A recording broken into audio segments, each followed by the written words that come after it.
Vamos abrir no segundo livro de Samuel, capítulo 23.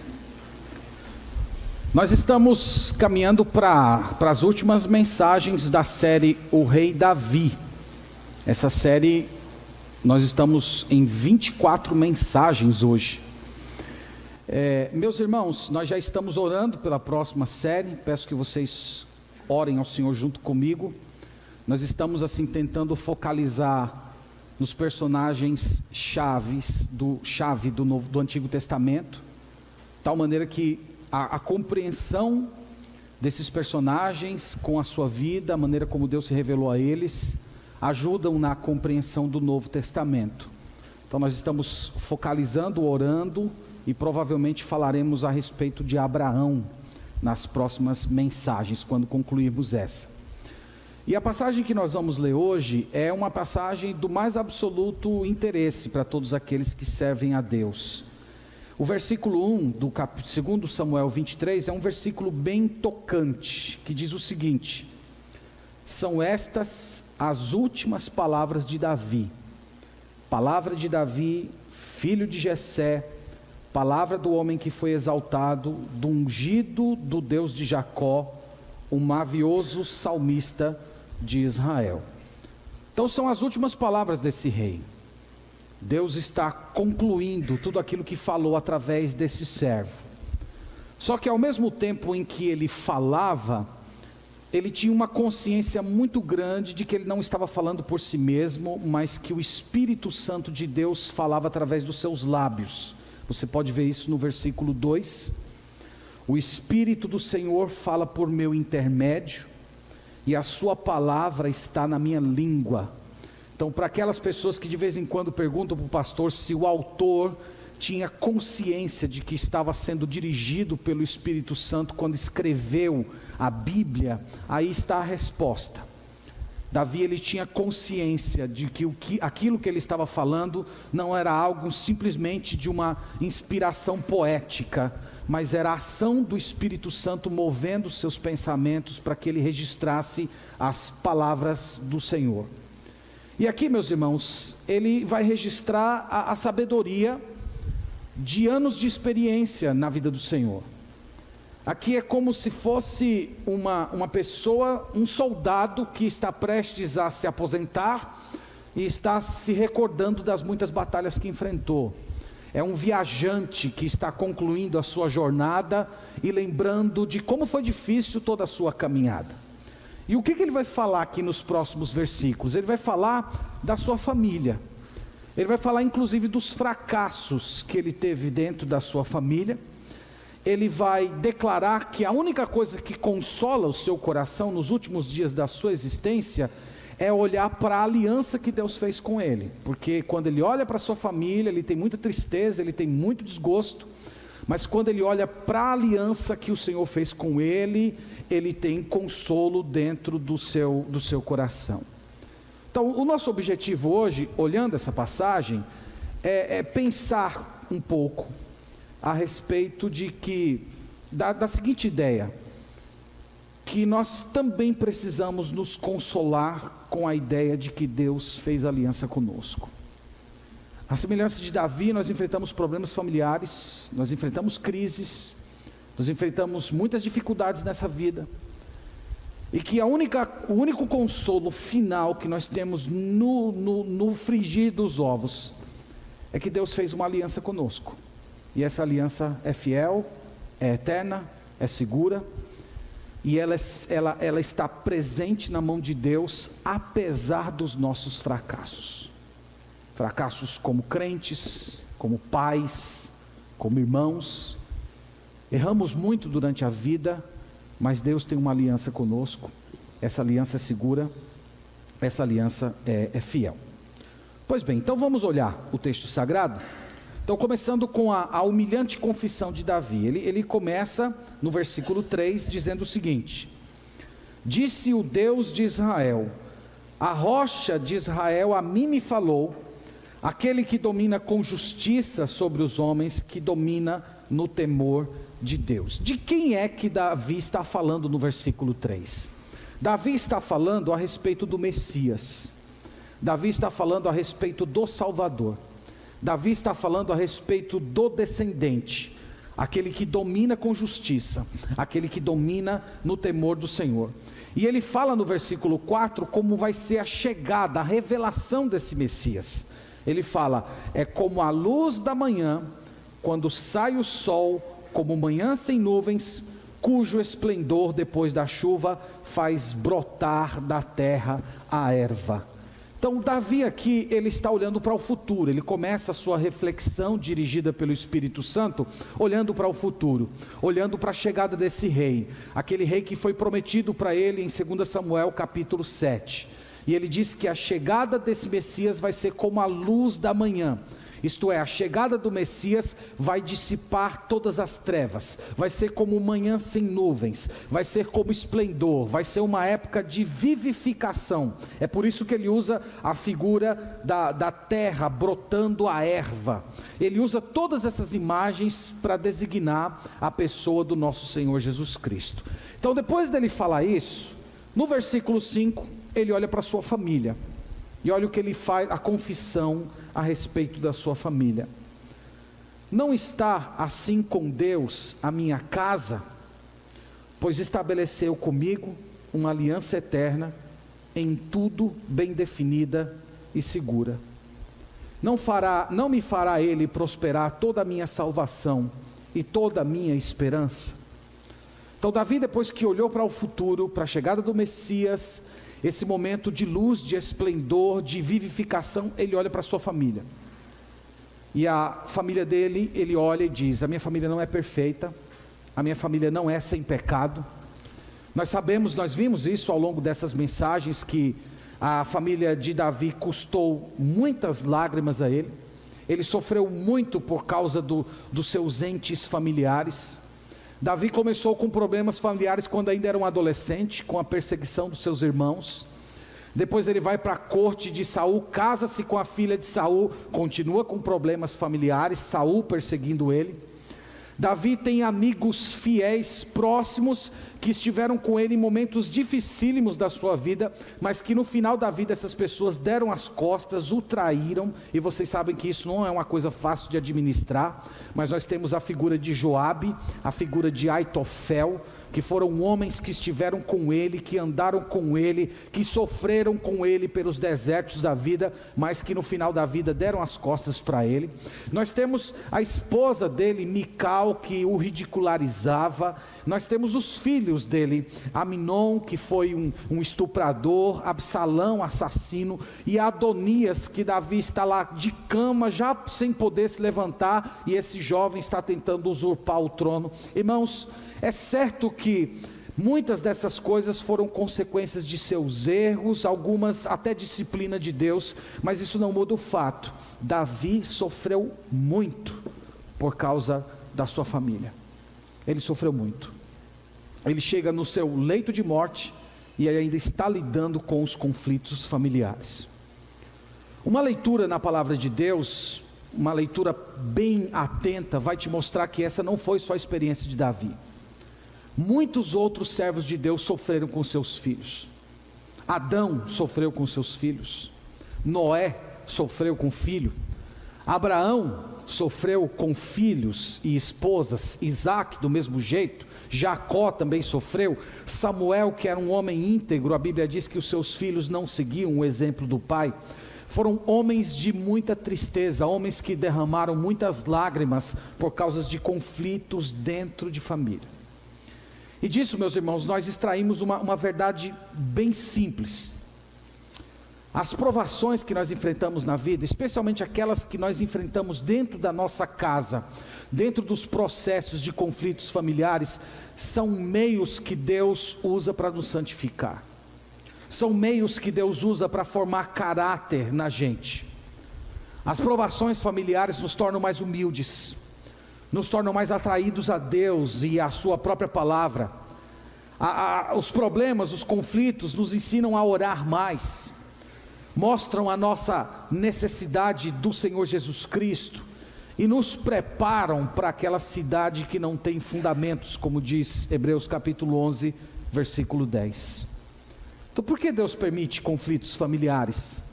Por que Deus permite que nós derramamos lágrimas por filhos, por cônjuge, por amigos, por pais?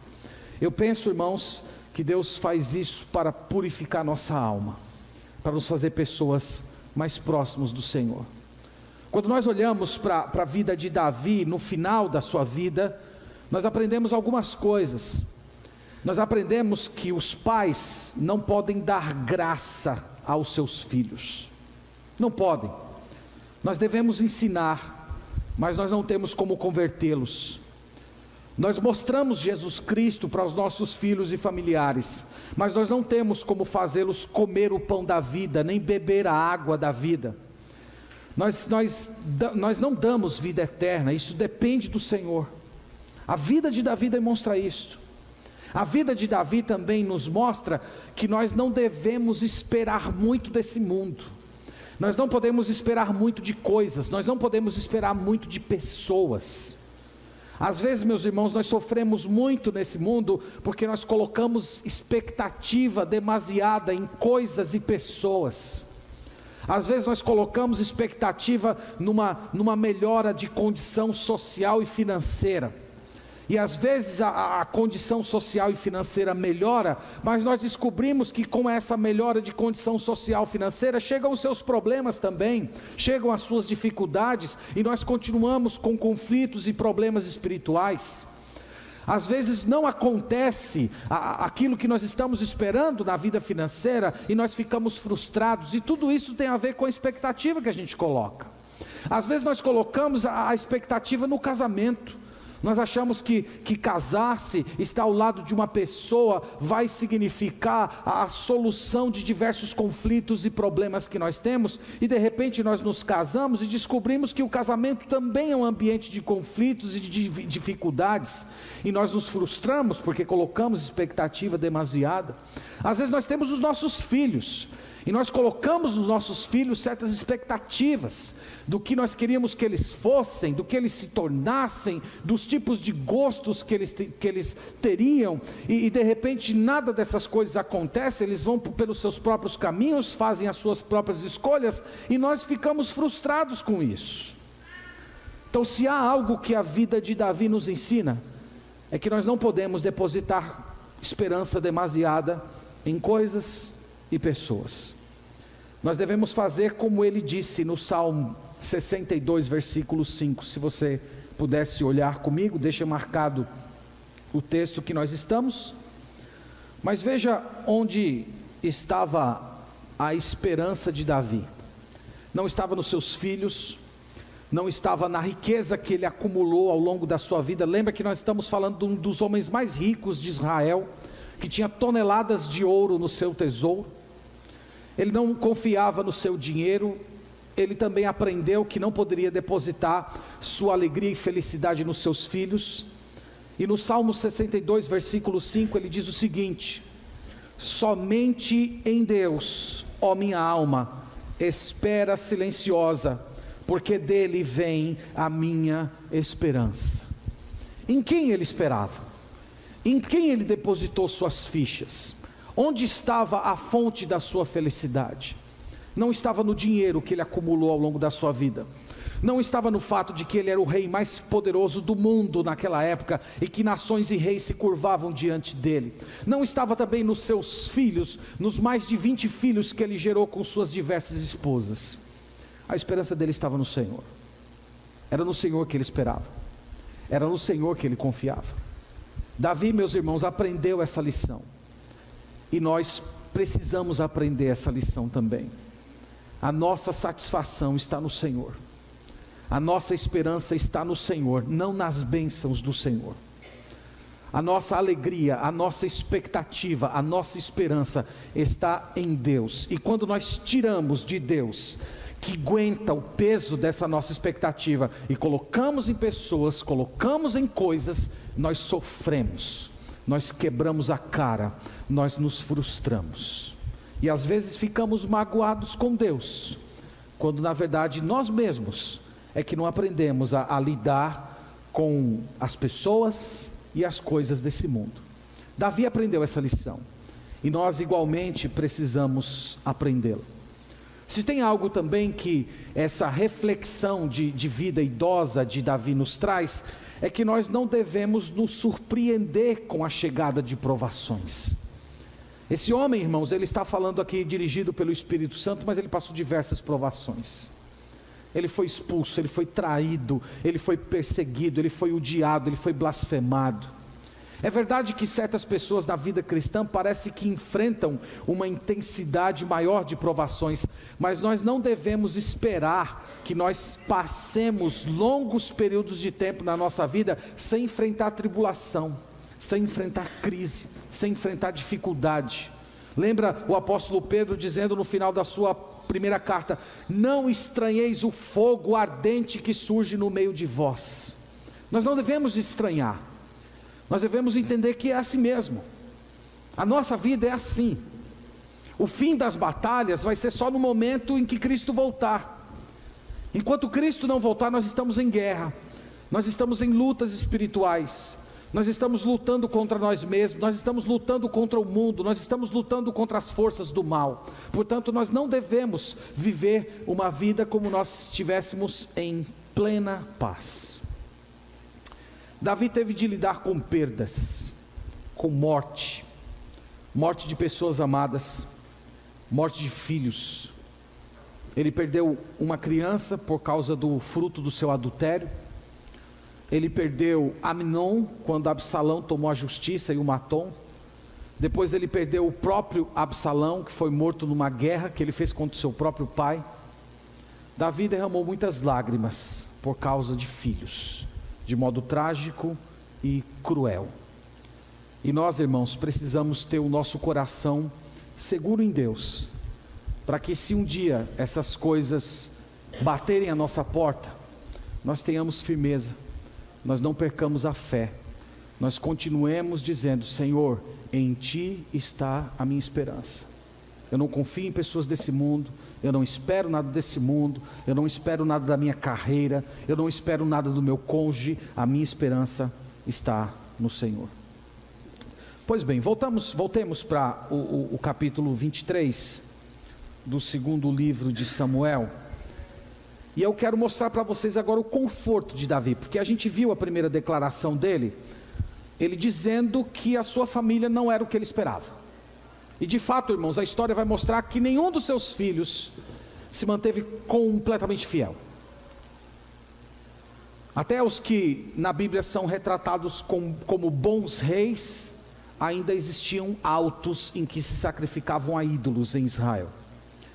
Então ele diz o seguinte no verso 5: não está assim com Deus a minha casa, pois estabeleceu comigo uma aliança eterna, em tudo bem definida e segura.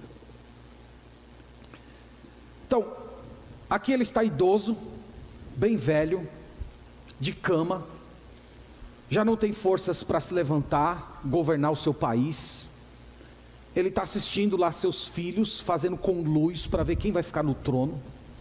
É aquela coisa assim do pai que tem uma herança muito grande, o pai nem morreu e os filhos já estão brigando pela partilha dos bens.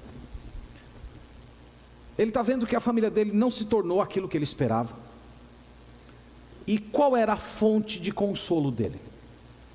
A fonte de consolo dele era essa: apesar da minha família ser o que ela é, Deus fez uma aliança comigo. Essa era a fonte de consolo dele. Era aqui, irmãos, que ele se segurava. Lembra que essa aliança, os termos dela estão em 2 Samuel capítulo 7, a partir do verso 12. Nós lemos esse texto e falamos sobre ele aqui em uma das pregações, em que Deus prometeu que o descendente, Davi geraria o descendente. Lembra que o descendente foi prometido em Gênesis 3:15, quando Deus pronunciou o juízo contra Adão e Eva no jardim. Deus prometeu que da mulher viria o descendente que iria pisar a cabeça da serpente.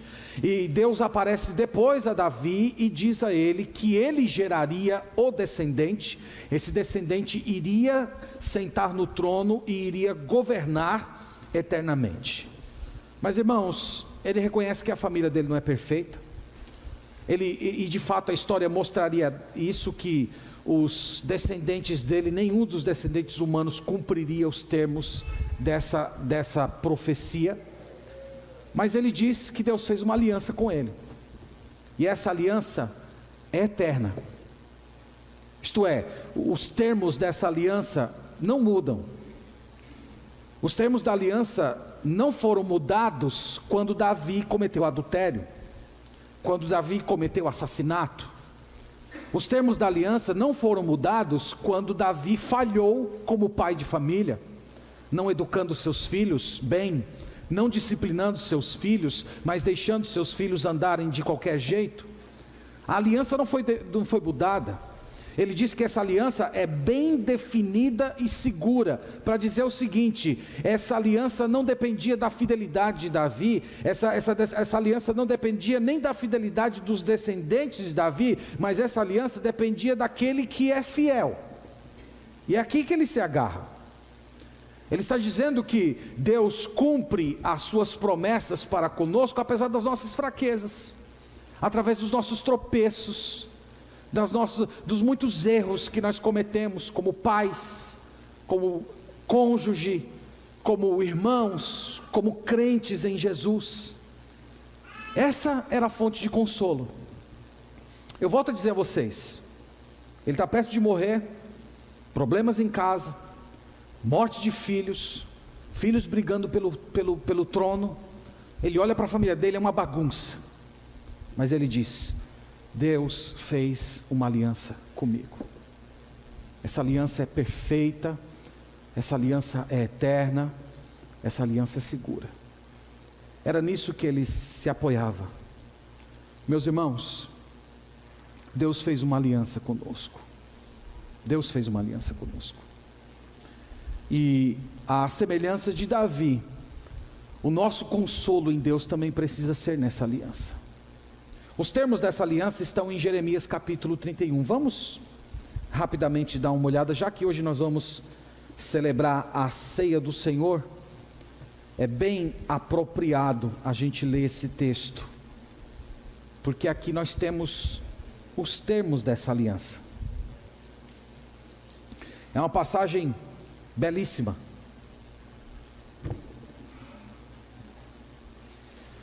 Jeremias 31.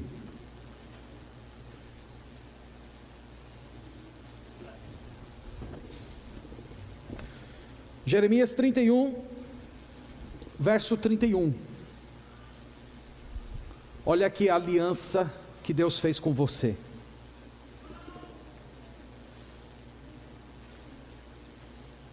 Enquanto estamos lendo esse versículo, esses versos, valendo e pensando que tudo isso aqui que nós vamos ler agora pertence a você, diz respeito a você.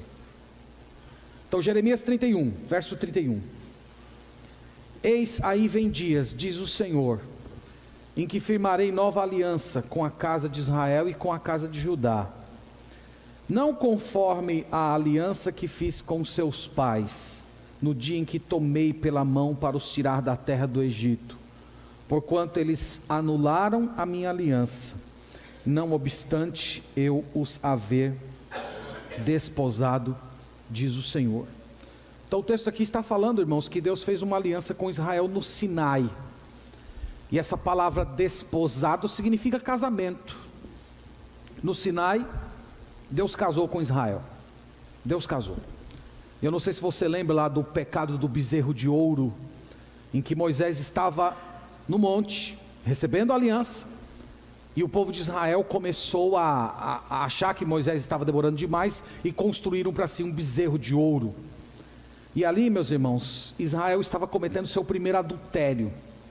Era adultério no dia do casamento, era traição no dia do casamento. E o texto diz que eles quebraram, eles romperam, eles anularam essa aliança.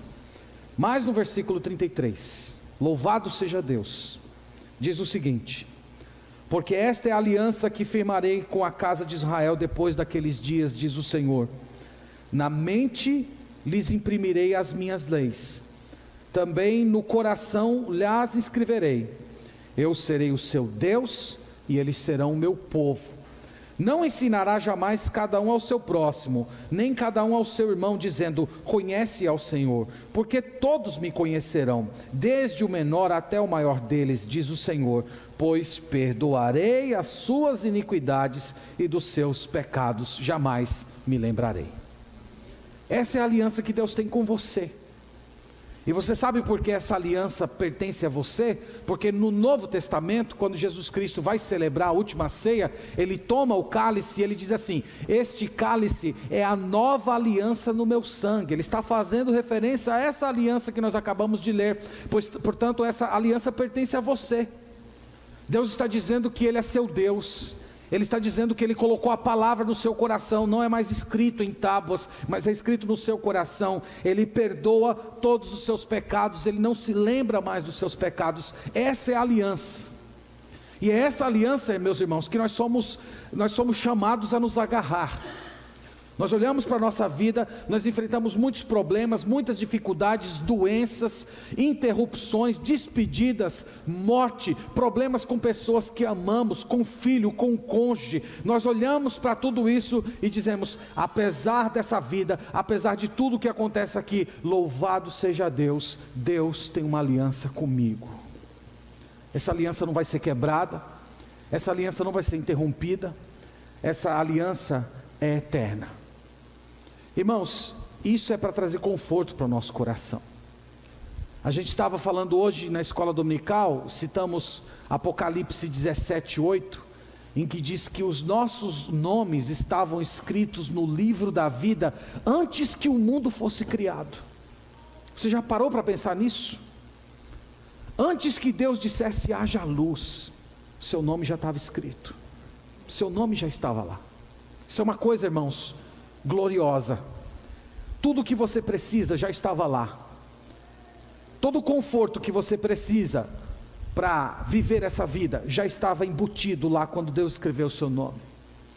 Todo o poder que você precisa para enfrentar as lutas, para enfrentar as muitas mortes às quais somos expostos ao longo da vida, para enfrentar os problemas familiares, para enfrentar de repente até a morte de um filho, a traição de um cônjuge, o abandono de alguém que amamos, tudo estava presente quando Deus escreveu o nosso nome no livro da vida. Ele diz que essa aliança, Davi falou, é bem definida e segura. Significa que cada acontecimento da nossa vida coopera para esse bem, até nos seus mínimos detalhes. Isso, irmãos, é para nos lembrar que não tem acaso, não tem sorte, não tem forças do universo que estão dirigindo a nossa vida. O que nós temos é um Deus todo-poderoso, amável, bom, cuidando de cada detalhe da nossa vida. Meus irmãos, lembre-se dessa doutrina. Essa doutrina é importante. Essa doutrina traz consolo para o nosso coração quando ela é usada de maneira correta. Não significa fatalismo, não destrói a sua responsabilidade como crente, mas te dá a ideia de que cada copo amargo que nós precisamos beber nessa vida, tem um Deus bom supervisionando aquilo para o nosso bem e crescimento. Eu creio, meus irmãos, que essa doutrina nos faz pensar que nós conhecemos pouco sobre a vida. Nós não conhecemos, nós somos como crianças que estão olhando para uma construção muito grande, mas que não tem ideia do que está acontecendo ali. É assim que nós enxergamos a nossa vida. Alguns anos atrás eu li uma história sobre um homem chamado Bernard Gilpin. Esse homem viveu no século XVI na Inglaterra, e ele era chamado de o apóstolo do norte. Ele era um grande pregador da palavra de Deus, só que ele viveu numa época muito turbulenta da história da Inglaterra, quando aquela nação era governada por uma rainha chamada Maria, e ela entrou para a história como o nome de Maria Sanguinária, porque ela matou muitos de nossos irmãos, muitos, de pastores, ela matou mais de 200 pastores. E um dia Bernard Gilpin recebeu uma carta do governo, dizendo que ele tinha que comparecer a Londres para responder a uma acusação de heresia. E todo mundo sabia que receber aquela carta era sinônimo de ir a Londres e ser pendurado numa estaca e queimado vivo, caso você não assinasse uma confissão dizendo que era católico romano. Então, quando ele recebeu, todo mundo ficou muito preocupado, os próprios irmãos da igreja dizendo para ele fugir, ir para outro país, e ele respondeu o seguinte: isso faz parte da aliança de Deus para comigo, e é para o meu bem. E ele viajou para Londres. No meio do caminho ele levou uma queda do cavalo, quebrou a perna. E aí lá foram os irmãos, socorreu, meu Deus, o homem está em tempo de ser queimado numa estaca, ainda sofre um acidente para quebrar a perna. Faz parte da aliança de Deus e para o meu bem. Aí ele teve que permanecer alguns meses de repouso, e quando finalmente ele ficou bom da perna, subiu ao seu cavalo para ir a Londres encontrar a Rainha Maria, ele descobriu que a rainha morreu. E novamente ele voltou para a igreja: eu não disse para vocês que tudo faz parte da aliança de Deus para comigo e é para o meu bem? Aqui, meus irmãos, é um exemplo de alguém que entendeu com o coração o que nós estamos dizendo aqui. Alguém que permitiu que esse ensino, que Deus fez uma aliança com a gente, produzisse fé e uma maneira diferente de encarar a vida.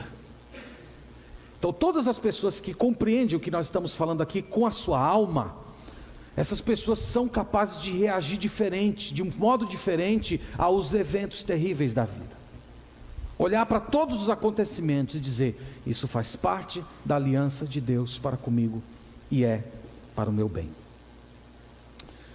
Pois bem, voltemos ao texto sagrado e vamos olhar mais uma parte dessa declaração de Davi. É a última delas, a esperança dele. Nós falamos da maneira como ele reagia às provações, mas agora vamos ver do futuro, o que ele diz a respeito do futuro, da chegada do Messias, do Salvador, do descendente que pisaria a cabeça da serpente.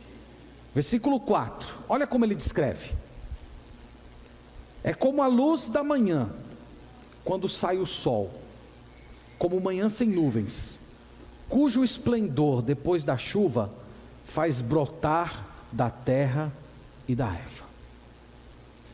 Davi aqui, irmãos, está falando da chegada do Messias, do descendente, daquele que nós chamamos de Cristo. Ele está olhando aqui para aquele que foi prometido em Gênesis capítulo 3. E ele olhava para o futuro com muita esperança. Ele sabia que todos os efeitos da queda, todos os horrores do pecado, daquilo que aconteceu com Adão e Eva seriam revertidos. E era assim que ele consolava o seu coração: o Messias vai chegar. O mundo é imperfeito, minha família é imperfeita, mas o Messias vai chegar. O Messias vai chegar. E ele usa figuras muito belas para descrever. Ele diz que a chegada do Messias será como a luz da manhã quando sai o sol. É como se ele quisesse dizer que o momento que ele está vivendo é um momento de trevas, de escuridão, mas a chegada do sol da justiça vai dissipar todas as trevas. Ele também usa a expressão como manhã sem nuvens, para dizer que será um dia de claridade em que todos vão enxergar como devem enxergar.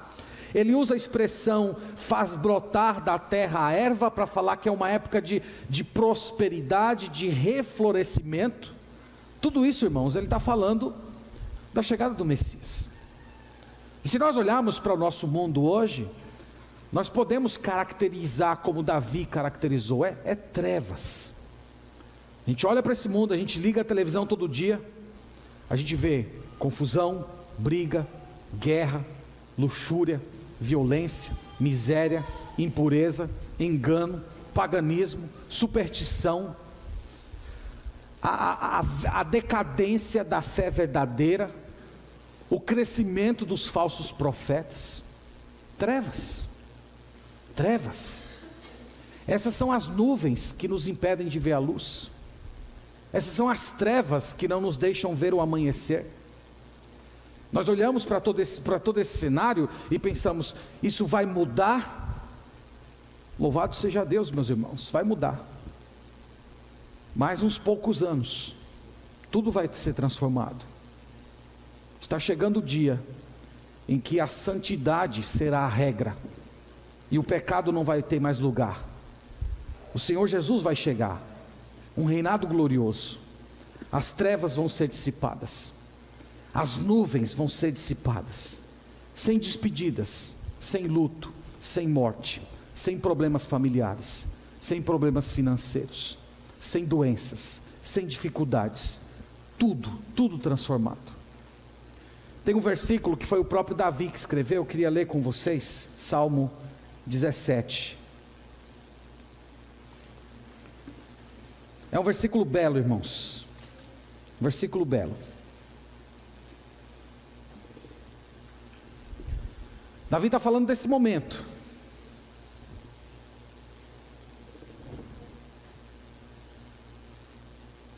Salmo 17. Bom versículo para você memorizar.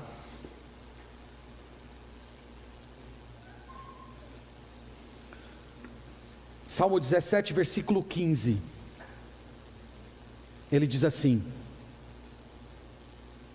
eu, porém, na justiça contemplarei a tua face, e quando acordar, eu me satisfarei com a tua semelhança. Muito bonito. Então ele está dizendo, lembra, homem idoso, final da sua vida, eu vou morrer, mas eu vou acordar. Eu vou acordar. E quando eu acordar, eu vou contemplar a tua face, e eu vou me satisfazer na tua justiça. É isso que vai acontecer, irmãos, quando o Senhor Jesus Cristo voltar. Nós vamos contemplá-lo e nós vamos nos satisfazer nele. Talvez vai ser só nesse dia que nós vamos compreender de uma vez por todas que as coisas desse mundo são incapazes de nos satisfazer. Emprego, carreira, filhos, cônjuge, amigos, ser popular, ter poder, ter influência. Talvez para alguns de vocês, só nesse dia é que vocês vão aprender de vez. Eu só consigo me satisfazer em Cristo. Eu só consigo me satisfazer na semelhança com Cristo. Quando nós despertarmos desse mundo para uma nova realidade, e nós olharmos para a nossa face, e ver a nossa face parecida com a do Senhor Jesus, aí nós vamos olhar para nós mesmos e dizer: agora eu sou uma pessoa completa. Eu sou um ser completo. Caminhando para as nossas conclusões, eu queria dizer para você que, se você chegou aqui essa manhã, e você tem angústias como as de Davi, pessoais, internas, angústias de família, problemas com pessoas que você ama. Se você está enfrentando algum problema essa manhã, leve os seus problemas até Jesus Cristo. Leve até Ele. Só Ele pode te socorrer. Ele morreu pelos nossos pecados e Ele está ao lado do Pai hoje intercedendo por nós. Ele sabe o que é sofrimento, Ele sabe o que é tristeza, porque Ele viveu 33 anos nesse mundo. E a Bíblia diz que quando Ele subiu ao céu, Ele levou um coração humano. Portanto, Ele tem compaixão de você. Jesus consola. E se você está passando por dificuldades, por favor, lembre-se, Deus fez uma aliança com você. A despeito do que aconteça na sua vida, a despeito do que os seus filhos serão, a despeito do que vai acontecer com o seu casamento, a despeito da sua saúde, ter bens ou ter pobreza, Deus fez uma aliança. E permita que esse ensino repouse sobre o seu coração de tal maneira que daqui para frente você não seja mais uma pessoa murmuradora, que está sempre se queixando do que aconteceu, ou daquilo que não aconteceu e você gostaria que tivesse acontecido.